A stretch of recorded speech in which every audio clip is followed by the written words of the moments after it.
பாட்டிலுக்கு 10 ரூபா, பாட்டிலுக்கு 10 ரூபா என பாட்டிலுக்கு 10 ரூபா, பாட்டிலுக்கு 10 ரூபா, பாட்டிலுக்கு 10 ரூபா, பாட்டிலுக்கு 10 ரூபா. கரூரில் தொடங்கிய டாஸ்மாக்கு எதிரான முதல்வர் விஜயின் பிரச்சாரம் தமிழ்நாட்டில் அவருடைய தலைமையில் ஆட்சி அமைந்த பிறகும் தொடர்ந்து கொண்டிருக்கிறது. தமிழ்நாட்டில் டாஸ்மாக் சர்ச்சை நேற்று இன்று தொடங்கியதல்ல, பல தசாப்தங்களாக தொடரும் ஒரு மிகப்பெரிய சமூக மற்றும் அரசியல் விவாத பொருள். ஆனால் அரசுக்கு கிடைக்கும் மிகப்பெரிய வருவாய் ஆதாரம் என்பதால் எந்த அரசும் டாஸ்மாகை விட்டுக் கொடுக்க தயாராக இல்லை. ஆனால் விஜய் தலைமையிலான தாவேக அரசு தமிழ்நாட்டில் மது விற்பனையை தனியாரிடம் ஒப்படைக்கும் முடிவுக்கு வந்திருப்பதாக கிசுகிசுக்கிறார்கள் கோட்டை வட்டாரத்தில். இந்த முடிவின் பின்னணி என்ன என்ற விசாரணையில் இறங்கினோம். டாஸ்மாக் என்றதுமே சட்டவிரோத பார்கள், அரசு விதித்த நேரத்தை தாண்டி மது விற்பனை, மிக முக்கியமாக MRP விலையை விட பாட்டிலுக்கு 10 முதல் 20 ரூபாய் வரை கூடுதலாக வசூலிக்கும் புகார்கள். இந்த கூடுதல் தொகை அமைச்சர் முதல் அதிகாரிகள் வரை பகிரப்படுவதாக கிளம்பும் சர்ச்சைகள். இன்னொரு புறம் அண்டை மாநிலங்களில் இருந்து கடத்தப்படும் மதுபானங்கள் மற்றும் போலி மதுபான புழக்கம், கள்ளச்சாராய விற்பனை, அதனால் ஏற்படும் உயிரிழப்புகள் என இவ்வளவு பிரச்சனைகள் நினைவுக்கு வந்தாலும் எந்த அரசும் மது விற்பனையை நிறுத்த முன்வரவில்லை. இதற்கு முக்கிய காரணம் டாஸ்மாக் மூலம் கிடைக்கும் வருவாய்.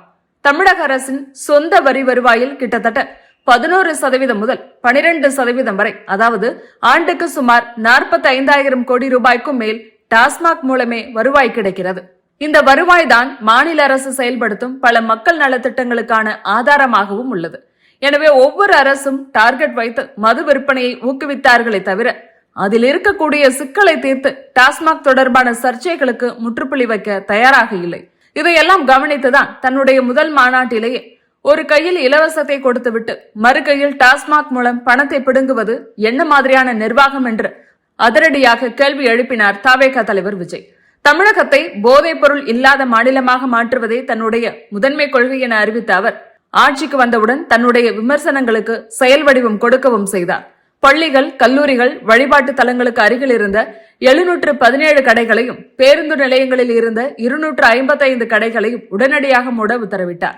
டாஸ்மாகில் பார் கோடிங் மற்றும் டிஜிட்டல் பில்லிங் முறையையும் கொண்டுவர திட்டமிட்டுக் கொண்டிருப்பதாக சொல்கிறார்கள் விவரம் அறிந்தவர்கள்.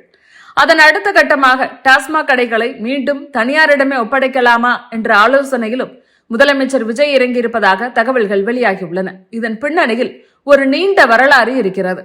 1981 கள்ளச்சாராய மரணங்களை தடுக்க எம்ஜிஆர் மதுவிலக்கை ரத்து செய்து 1983 டாஸ்மாக் நிறுவனத்தை தொடங்கினார்.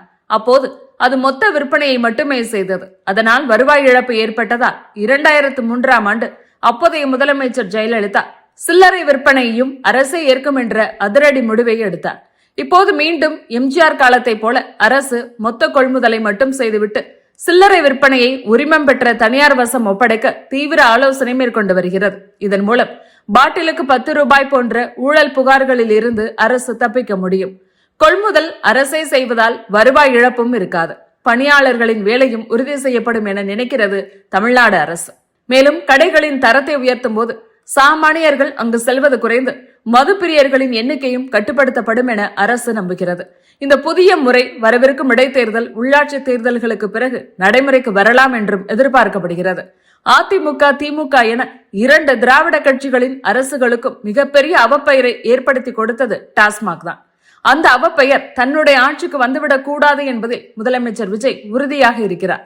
எனவே அவற்றை சீர் செய்து போதை இல்லாத தமிழகம் என்ற தன்னுடைய கனவு தமிழ்நாட்டை உருவாக்க அனைத்து வகையிலும் முயன்று கொண்டிருக்கிறார் விஜய். விஜயின் முயற்சி வெற்றி பெறும் பட்சத்தில் அவருடைய ஆட்சியின் மிகப்பெரிய மகுடமாக இந்த முடிவு அமையும். முதல்வர் விஜய் டாஸ்மாகில் கொண்டு வரப்போகும் இந்த மிகப்பெரிய மாற்றம் எந்த அளவுக்கு பலன் தரும் என்பதை பொறுத்திருந்து பார்க்கலாம்.